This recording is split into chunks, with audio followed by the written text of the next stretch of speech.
শাহরুখের বাড়ির সামনে গিয়ে পোজ দিয়ে ছবি তো অনেকেই তুলেন, কিন্তু বাড়ির অন্দরমহলে ঢোকার সুযোগ যদি পান তবে কেমন হবে?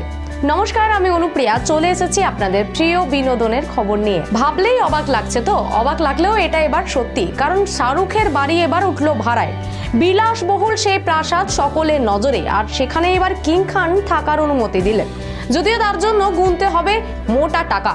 কিং খানের বিছানায় শোয়া, তার ব্যবহার করা জিনিস এক রাতের জন্য নিজের, একে চারটিখানি কথা। শাহরুখ খান বলিউডের তিনি বাদশা, একের পর এক ছবি তার সুপারহিট, বিশ্বের অন্যতম ধনী অভিনেতা তিনি।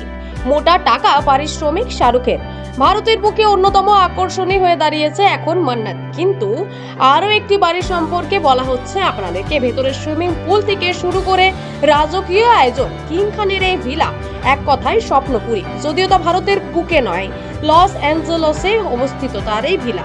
শাহরুখের এই বাড়িতে থাকতে হলে মোটামুটি খরচা হবে 2 লাখ টাকা, তাই চাইলেই বুকিং পাওয়া সম্ভব নয়। এয়ারবিএনবি অনলাইন অ্যাপে এই প্রাসাদের খোঁজ পাওয়া যাবে। জব হেরি মেট সেজল ছবির শুটের সময় দীর্ঘদিন এই বাড়িতেই ছিলেন শাহরুখ খান। এই কথা শাহরুখ নিজেই জানিয়েছিলেন যে এই বিলাসবহুল প্রাসাদের এক রাতের মূল্য 2 লক্ষ টাকা।